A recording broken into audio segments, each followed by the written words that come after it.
Welcome once again. Today we are here for discussing the growth and decay of the current in the circuits.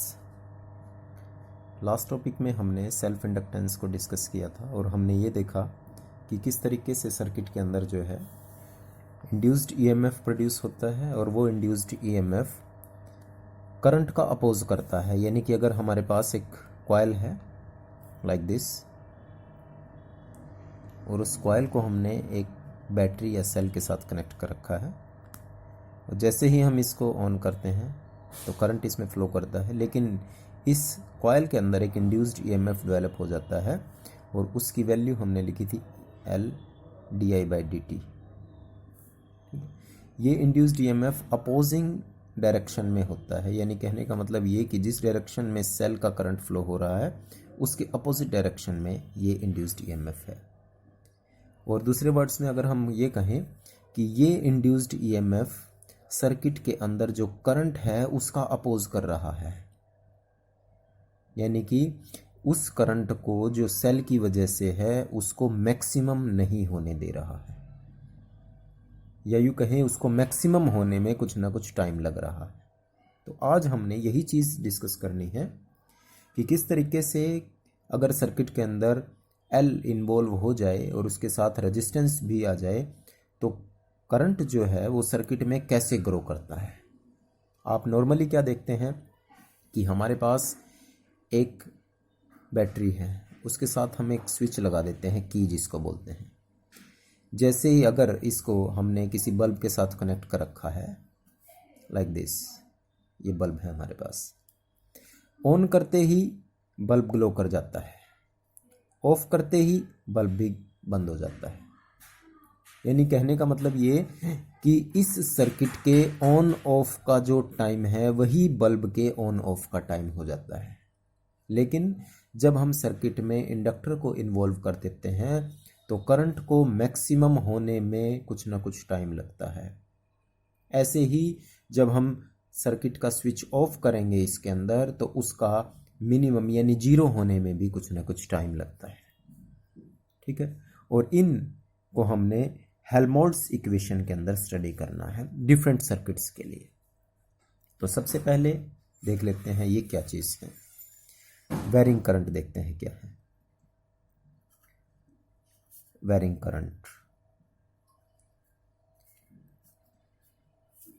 those current which take finite time, those current which take finite time to grow or decay, to grow or decay in a circuit is called varying current।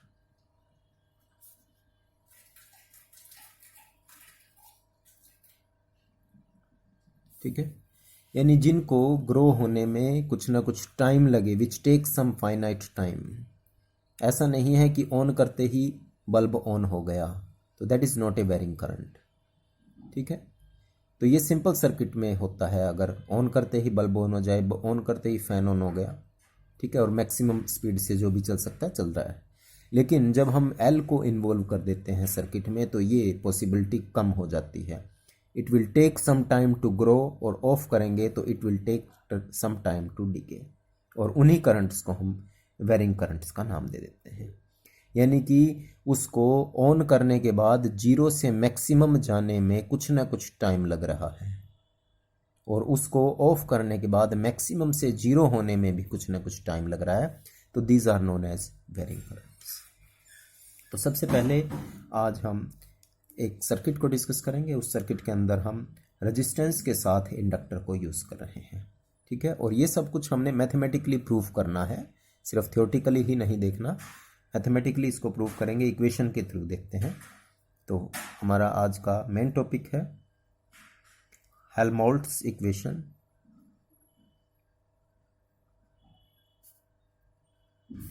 Of growth and DK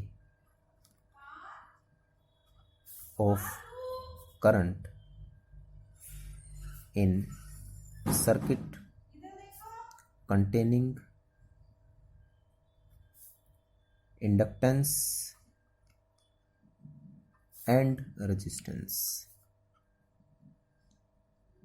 ठीक है, आज हम inductance और resistance यानी L और R इन दोनों को circuit में लगा देंगे और सीरीज में हमने इनको डिस्कस करना होता है हमेशा।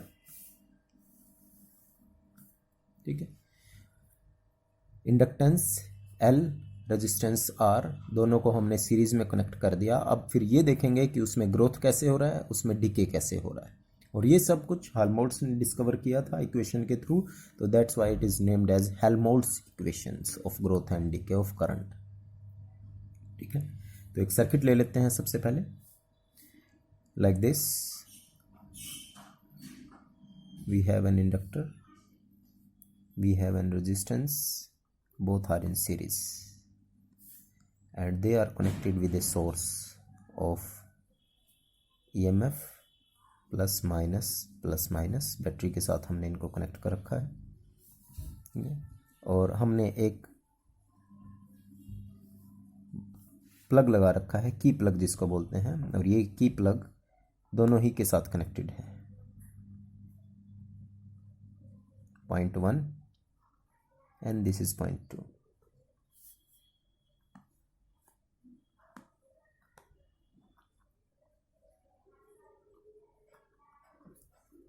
ठीक है, this is inductor L, this is R and this is the source of battery EMF E।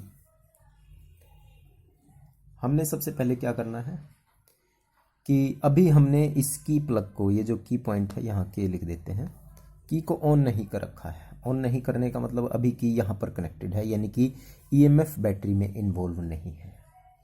जब ईएमएफ बैटरी इन्वॉल्व नहीं है, व्हेन मोर्स की बोलते हैं इसको, दोनों पॉइंट पे कनेक्टेड है ये। मोर्स की is not pressed between 1 and 2, 1 and 2, 1 और 2 के बीच में प्रेस नहीं है। ठीक है, तो सर्किट के अंदर ईएमएफ की कोई इन्वॉल्वमेंट नहीं है। No current in the circuit, no current in circuit, that is जब टाइम 0 था तो करंट भी सर्किट में कितना है, 0। हमने ऑन नहीं किया है अभी इसको। ठीक है, जैसे ही इसको ऑन करते हैं, एज की इज प्रेस्ड बिटवीन 1 and 2। ठीक है, 1 और 2 के बीच में जैसे ही इसको ऑन कर देंगे, ईएमएफ इन्वॉल्व हो गया सर्किट के अंदर। ईएमएफ इन्वॉल्व होते ही प्लस से माइनस की तरफ करंट सर्किट में फ्लो हो गया। जैसे ही इन्वॉल्व हो गया तो करंट इसमें एकदम से मैक्सिमम होना शुरू हो जाएगा। और जैसे मैंने आपको शुरू में बताया है कि ये वेरिंग करंट्स में है सब कुछ। वेरिंग करंट का मतलब ये एकदम से मैक्सिमम नहीं होगा, क्योंकि इंडक्टर है जो अपोज करेगा, इसके ग्रोथ का अपोज करेगा। ठीक है, अब हमने की को प्रेस कर दिया है 1 और 2 के बीच में। जैसे ही 1 और 2 के बीच में इसको प्रेस करेंगे तो इंडक्टर उस करंट का अपोज कर रहा है, और इंडक्टर जब उस करंट का अपोज कर रहा है तो मान लेते हैं late I be the current in circuit at any time। किसी टाइम पर सर्किट के अंदर करंट कितना है, I है, और क्योंकि हमने ऑन करा है तो करंट बढ़ रहा है। Then di/dt is rate of growth of current, growth of current. Circuit के अंदर इस रेट से करंट की वैल्यू बढ़ती जा रही है। पॉइंट समझ में आ गया? एक बात ध्यान से रखना कि अगर आप फर्स्ट इक्वेशन को अच्छे ढंग से समझ लेते हैं तो सारी इक्वेशंस इसी तरीके से चलने वाले हैं। ठीक है, क्या किया हमने, सबसे पहले ऑन नहीं थी, यहाँ पर पॉइंट था, तो सर्किट में ईएमएफ इन्वॉल्व नहीं था। T is equal to 0, I is equal to 0। जैसे ही इसको ऑन करा, ईएमएफ इन्वॉल्व हो गया। ईएमएफ इन्वॉल्व होते ही इसमें करंट बढ़ना शुरू हो गया, लेकिन ये अपोज करेगा तो एकदम से मैक्सिमम नहीं होगा। तो मान लेते हैं किसी टाइम पर उसका करंट I है, और इसमें करंट बढ़ता जा रहा है, बढ़ता जा रहा है, इस रेट से बढ़ता जा रहा है, di/dt से बढ़ता जा रहा है। और जब di/dt से इसका करंट बढ़ता जा रहा है तो अब हम इसको इक्वेशन की फॉर्म में लिख लेते हैं, क्योंकि दोनों सीरीज में कनेक्टेड हैं ईएमएफ के साथ। तो ईएमएफ के साथ दोनों सीरीज में कनेक्टेड हैं, तो effective EMF, the effective EMF at any time is given by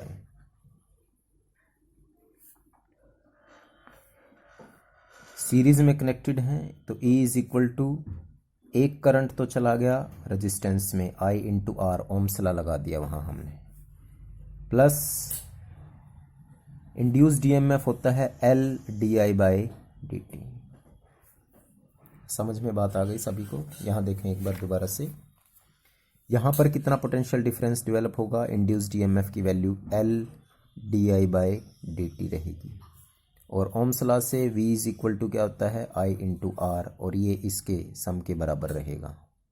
या यूँ आप कह सकते हैं कि जो करंट इसमें जा रहा है वो इसका अपोज कर रहा है, तो इसमें से इसको माइनस कर दें तो ये बच जाएगा।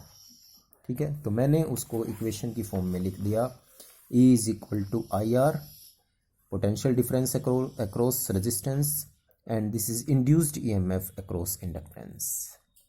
ठीक है, टोटल V के अक्रॉस, सॉरी R के अक्रॉस और L के अक्रॉस टोटल EMF के बराबर हमारी ये वैल्यू आ गई।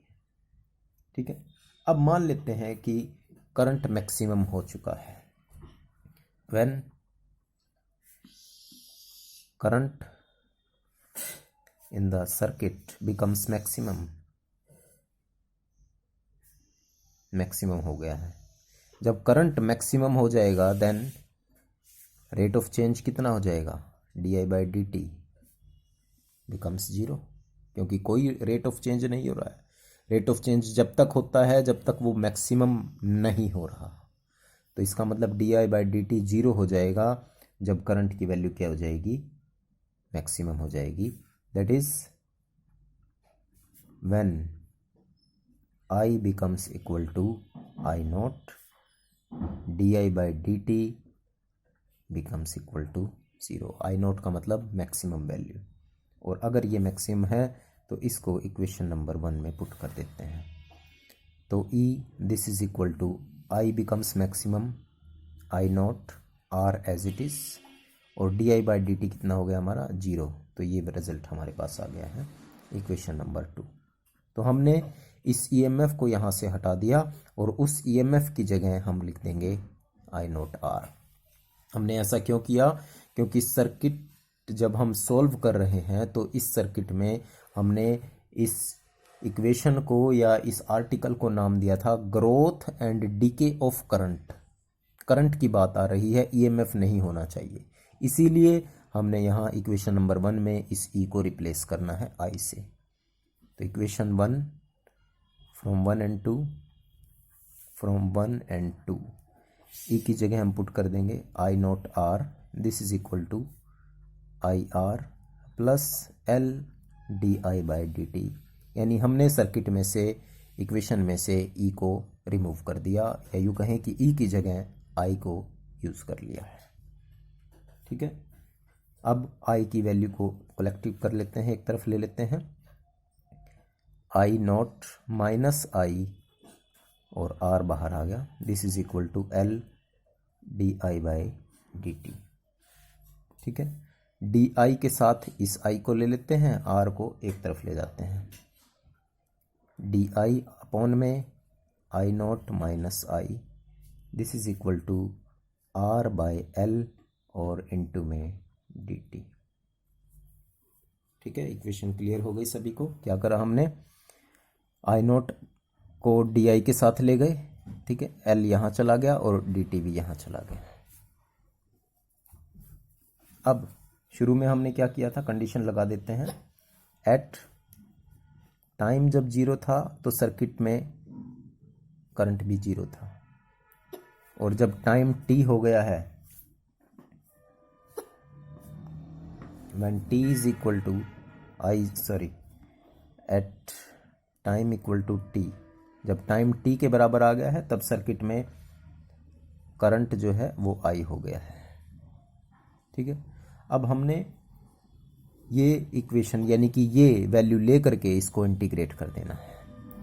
टाइम की वैल्यू 0 से शुरू हो रही है और टी तक जा रही है, और करंट 0 से शुरू होकर के कोई भी पॉइंट आई तक जा सकता है।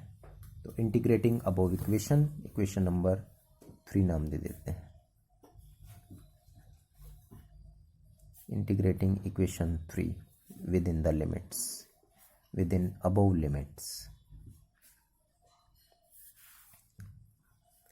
0 से शुरू हुआ करंट और आई तक किसी टाइम में चला गया, D I naught minus I, this is equal to R by L constant value है, और डी टी को इंटीग्रेट कर दिया 0 से लेकर किसी टाइम टी के लिए, क्योंकि जब हम 0 ले रहे हैं तो करंट उस टाइम 0 है, जब टी टाइम ले रहे हैं तो करंट आई है उस टाइम पे। ठीक है, यही इक्वेशन यहाँ पर लिखी है, यानी इन लिमिट्स को लेकर के हमने इसको इंटीग्रेट कर दिया है। Now integrate this equation, 1 upon I है तो this becomes logarithm log to the base e I naught minus I, और क्योंकि हम आई के रिस्पेक्ट में कर रहे हैं तो ये माइनस यहाँ पर लग गया इसके साथ, और इसकी लिमिट्स क्या हैं हमारे पास 0 से लेकर के I, this is equal to R by L as it is, D T का इंटीग्रेशन टी, और इसकी लिमिट है 0 से टी के लिए। अब इसके अंदर लिमिट्स लगा देते हैं, इस माइनस को यहाँ ले जाते हैं, log to the base E upper limit, ठीक है, आई की जगह आई आ गया, I naught minus I minus lower limit log to the base E I naught, और इसकी जगह क्या आ गया, अब 0 आ गया है। तो यहाँ पर हमने अपर लिमिट और लोअर लिमिट दोनों लगा दी, और ये माइनस दूसरी तरफ चला गया, minus R by L upper limit minus lower limit. ठीक है, अब log m minus log n, m by n चला जाएगा, log to the base e, this is m by में n, this is equal to minus R by L और इनटू में t। ठीक है, अभी तक हमने कुछ ऐसी स्पेशल इसमें नहीं कोई यूज़ किया जो आपने नहीं पता हो, सिर्फ हम एक बार दोबारा से देख लेते हैं।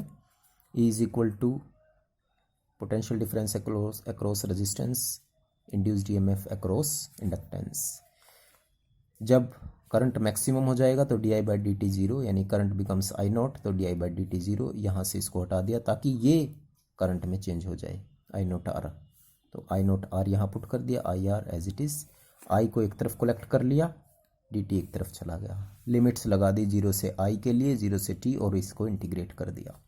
इंटीग्रेट कर दिया तो 1 अपॉन एक्स हो तो लोगरिथम में चेंज हो जाता है, ऐसे ही डी टी को टी में चेंज हो गया, अपर लिमिट माइनस लोअर लिमिट में 0, ये आई नोट रह गए, ऐसे ही यहाँ log m minus N log m upon N में चला गया, minus R by L into में टी। अब इस लोगरिथम को भी हटा देते हैं, और taking exponential on both side, taking exponential on both side, और जब इसका एक्सपोनेंशियल लेंगे तो log का एक्सपोनेंशियल ख़त्म हो जाता है, और ये value I naught minus I upon में I naught as it is, this is equal to exponential में E minus R by L into में टी, ये टर्म चली जाएगी हमारे पास। ठीक है, अब हमने करंट को निकालना है सर्किट में से, क्योंकि ग्रोथ ऑफ करंट डिस्कस कर रहे हैं। देन दोबारा से मैं वैल्यू लिख रहा हूँ, I naught minus I upon I naught, this is equal to E minus R by L into में टी, ये हमारे पास इक्वेशन है। ठीक है, एक बार इसको इसके नीचे लिख देते हैं, एक बार इसके नीचे, आई नॉट अपॉन आई कितना आ जाएगा 1 माइनस आई अपॉन में I naught, this is equal to E की power minus R by L into में टी। ठीक है, माइनस को भी उधर ले जाना है और 1 को भी उधर ले जाना है, I upon I naught as it is, this is equal to, देखो माइनस भी जाना है और वन भी जाना है, तो वन जब उधर जाएगा तो माइनस का हो जाएगा यहाँ, लेकिन हम माइनस को ले जा रहे हैं, चेंज हो जाएगी, वन माइनस ई की power minus R by L into में टी, और आई कितना आ गया हमारे पास, I is equal to I naught one minus e की power minus R by L into में टी। ठीक है, so this is the equation which we have to be required, equation number 5 I think इसको नाम दे देते हैं। This equation represent exponentially growth, e की पावर में करंट चेंज हो रहा है, और जब ई की पावर में करंट चेंज हो रहा है तो इसका मतलब ये है कि जैसे ही हम सर्किट को ऑन करेंगे तो वो एकदम से मैक्सिमम नहीं जाएगा, वो एक्सपोनेंशियली चेंज होगा। ठीक है, अब यहाँ पर ये जो आर बाय एल है, इस क्वांटिटी को थोड़ा सा सबलाइज करते हैं, टाइम कांस्टेंट एक वर्ड यूज होगा यहाँ, time constant. R by L का उल्टा हमने लेना है, the quantity R by L का उल्टा क्या हो जाएगा, L by R is called inductive time constant. हर बार यही करना है, जो भी यहां इक्वेशन हो टी के साथ उसका उल्टा लेना है, वो टाइम कांस्टेंट बनेगी, इंडक्टिव टाइम कांस्टेंट।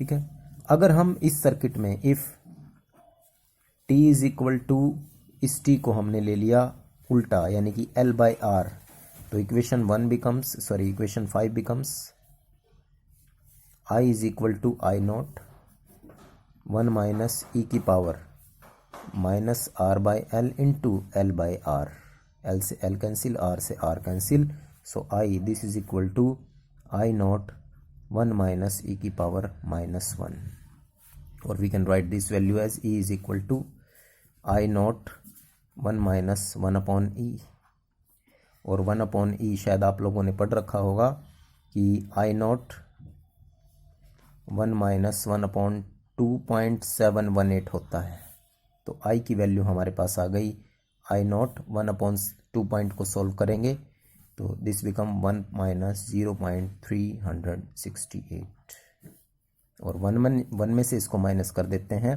तो दिस बिकम्स 0.632 आई नॉट।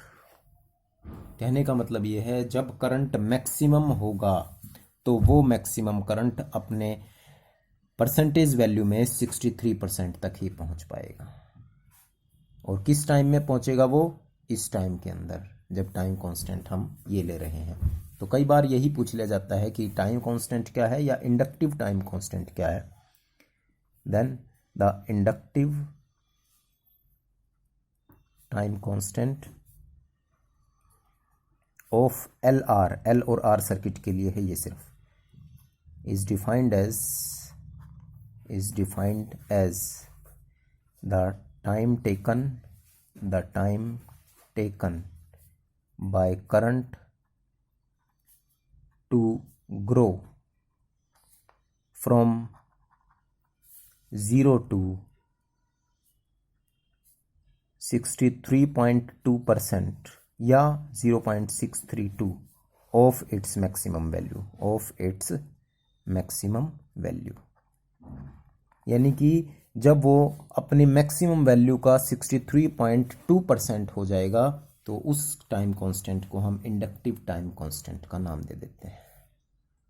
अब हमने तो यहाँ इस टाइम कांस्टेंट को L बाय आर कंसिडर किया है, अगर हम इसको 2L बाय आर ले लें when T is equal to 2L by R, तो इसकी वैल्यू आ जाएगी, I की वैल्यू कितनी आ जाएगी, यहाँ 2 आ जाएगा, अब यहाँ भी 2 आ जाएगा और यहाँ 2 आ जाएगा, तो it becomes 0.865 of I naught. ऐसे ही अगर हम t को 3L बाय आर ले लें तो I becomes equal to 0.950 of I naught. ऐसे ही अगर हम इसको 4L बाय आर ले लें तो I बिकम्स 0.982 आई नॉट, और अगर हम इसको 5L बाय आर ले लें तो I becomes equal to 0.993 I not. यानी आप ये देख सकते हैं जैसे जैसे हम L/R ले रहे हैं तो 63% आ रहा है, 2L/R लेंगे तो 86.5, 3L/R लेंगे तो 95, 4L/R लेंगे तो 98 और 5 लेंगे तो 99.3। लेकिन ये मैक्सिमम 100% कभी भी नहीं होगा। 100% कब हो सकता है? If t equal to infinite, यानी कि अगर हम इस t को इनफाइनाइट ले लें तो ये वैल्यू ज़ीरो हो जाएगी, 1/इनफाइनाइट, क्योंकि माइनस है ना ये। तो अगर हम इसको इनफाइनाइट लेंगे तब I equal to I naught और 1 माइनस 0 यानी कि I नॉट। यानी कि टाइम जब इनफाइनाइट होगा तब करंट की वैल्यू मैक्सिमम हो सकती है, और टाइम इनफाइनाइट का मतलब कभी भी मैक्सिमम नहीं होगा, इसका मतलब ये है। ठीक है, तो ये ध्यान रखें कि प्रैक्टिकली हम यहाँ पर ये शो कर रहे हैं कि जब सर्किट के अंदर L इन्वॉल्व हो गया, रेजिस्टेंस के साथ इंडक्टर इन्वॉल्व हो गया, तो वो कभी भी मैक्सिमम नहीं होगा। और कभी भी मैक्सिमम नहीं होने का मतलब ये है कि अगर हम इसका ग्राफ प्लॉट करेंगे इस तरीके से, यहाँ पर करंट I, ठीक है, यहाँ पर time L/R, 2L/R, 3L/R, 4L/R and so on चलता रहेगा। तो ये इसकी मैक्सिमम वैल्यू मान लेते हैं, this is the maximum value I not. लेकिन ये कभी भी अपनी मैक्सिमम वैल्यू को टच नहीं करेगा, अप्रोक्सीमेट वैल्यू इनफाइनाइट पर टच होगी। सो this is growth of current, growth of current कहाँ पर मिलेगा? ये इनफाइनाइट पर मीट होगा, ये मीट एट इनफाइनाइट। ठीक है, तो ये ध्यान रखें, मैथमेटिकली हमने ये चीज़ प्रूव कर दी कि सर्किट के अंदर अगर L को यानी इंडक्टर को इन्वॉल्व कर देते हैं रेजिस्टेंस के साथ, तो करंट बढ़ रहा है, लेकिन वो कभी भी अपनी मैक्सिमम वैल्यू यानी कि I नॉट तक नहीं पहुंचेगा। ठीक है, it will take infinite time to reach its maximum value, क्योंकि कुछ ना कुछ इंड्यूस्ड EMF अपोज करते रहेगा उसका, और अब जब भी अपोज करेगा तो वो मैक्सिमम होगा ही नहीं कभी। ठीक है, तो नेक्स्ट टॉपिक के अंदर हम इसको डीके के लिए डिस्कस करेंगे।